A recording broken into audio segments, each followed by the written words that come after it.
Hi అండి. ఎలా ఉన్నారు? బాగున్నారా? బాగుండాలని కోరుకుంటున్నాను. నేను మీ లక్ష్మిని. యాక్చువల్గా వీడియోస్ కోసం అయితే వెళ్తూ ఉన్నప్పుడు ఇక్కడ దారిలో వనదుర్గ అమ్మవారి ఆలయం అనేది కనిపించింది.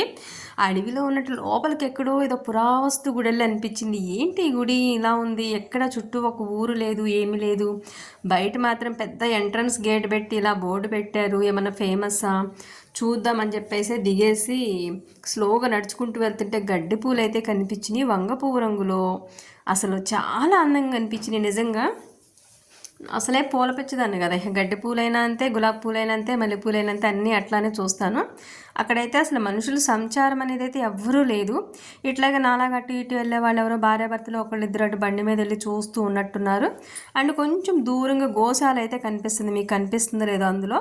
ఆ గోశాల దగ్గర అయితే ఒకళ్ళిద్దరు పని చేసుకుంటూ అటు ఇటు అయితే తిరుగుతూ ఉన్నారనమాట. సో మాలాగా ఒకళ్ళిద్దరు మాత్రమే అక్కడ బళ్ళు ఆపుకుని కార్లు ఆపుకుని ఒకళ్ళిద్దరు అట్లా చూస్తూ ఉన్నారు. ఇంకా నేనైతే ఇంకా ఆటో అతని రోడ్డు మీద అయితే ఆపేసేసి నడుచుకుంటూ అయితే వెళ్తున్నాను అనమాట. అవన్నీ చూసుకుంటా ఆ అబ్బాయి అయితే తిట్టుకుంటా ఉంటాడు. ఎక్కడ ఏది కనిపిస్తే అక్కడ ఆటో ఆపారా చేస్తుంది అని అయితే అనుకుని ఉంటాడు. ఇంకా చేసేదేం లేదు. ఇంకా నా వీడియోలు పిచ్చి అయితే అట్లా ఉందనమాట. ఏది చూస్తుంది ఫస్ట్ అమ్మవారు ఏంటిలా అనేది అయితే అనిపించింది. నేచర్ అయితే ఎక్సలెంట్ అయితే అనిపించింది అనమాట. ఇది ఆల్మోస్ట్ 12 ఆ టైంలో చాలా ప్రశాంతంగా అనిపించింది. ఆ చెట్లు వాతావరణాన్ని చల్లగా.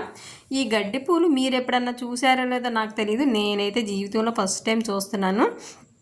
నిన్ను చూశాను కానీ అసలు కింద భూమికి అంటుకుపోయి ఉన్నాయి అనమాట. కనకాంబరం రంగురంగులో చిట్టుగా అసలు మొత్తం అంతా పాకేసి ఉంది కింద అంతా కూడా. అబ్బా ఎంత అందంగా ఉంది అనుకున్నాను. లోపల అమ్మవారిని చూస్తే నాకు ఒక వైబ్రేషన్ వచ్చేసేసింది. పెద్దగా ఉందన్నమాట విగ్రహం. అందులో ఎండలో నుంచి వచ్చి ఆ గ్రీల్లో నుంచి లాక్ చేసి ఉంటే తీసాను అమ్మవారి విగ్రహాన్ని అయితే.